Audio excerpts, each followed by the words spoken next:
Hi, my name is Rachel Roberts, and this is my personal introduction for EDL 853, Module 1. A little bit of background information about me. I am the mom to a 2-year-old boy named Levi.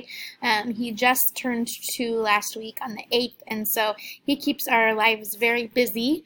And then in this picture, you'll see my husband David, and then Levi on his second birthday there. My husband David is a teacher at Perry-LeCompton High School and a coach as well, so we stay very busy with all of his sporting events as well. And then not only am I a teacher at Seaman Middle School, but I'm also a student, so I'm obviously working at Fort Hays State getting my degree in educational administration. So to say we are busy is definitely an understatement, but I'm pretty sure that's just how our lives are going to be from here on out. So busy is the name of the game for us. Professionally, I have taught, this is my 5th year teaching.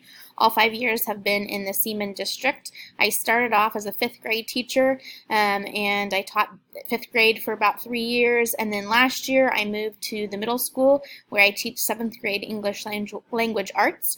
I am loving middle school. I can't ever imagine going back to the elementary school setting, but it has been nice just having that background as an elementary teacher as well, because as an administrator, it's going to help me, understand both sides of the elementary and secondary fields. So I think it's a benefit to have taught in different grade levels, but I definitely don't want to go back to elementary. I love middle school life, even though that might make me kind of crazy. School accommodations. So our school does Tier 2 and Tier 3 interventions for both math and English, which I think most schools are probably doing this by now. Students who have severe exceptionalities or are learning disabled will get separate math and English courses. So for example, I don't have every single student on my team, my middle school team, in my English class because there are about 2 or 3 students who qualify for a lower English intervention course.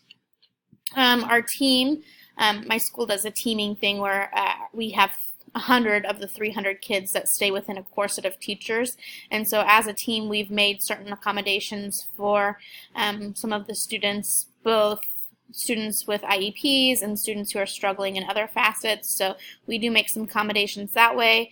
We also do a lot of progress monitoring to track data for students of different needs, that type of thing. I guess a downfall for our school is that teachers are allowed to make their own modifications for whatever assignments they want for their students. Many of us obviously follow the IEPs, but I can't say that everybody does it with fidelity in our school, and I think that might be an issue that a lot of schools experience. Personally, in my classroom, I make a lot of accommodations for my students with different exceptionalities. Some general accommodations include some of the terms you would find on a general IEP. So that would include extended time, reduced assignments, frequent breaks as needed, although our class period is 45 minutes and they get 4 minutes of passing period. So students are getting a lot of breaks. I haven't had kids want to utilize that as much this year. I modify their tests for them. We have a para for all of our special education students. Some students use text-to-speech. I do read-alouds, so even when we do a class novel, I will read everything to all students.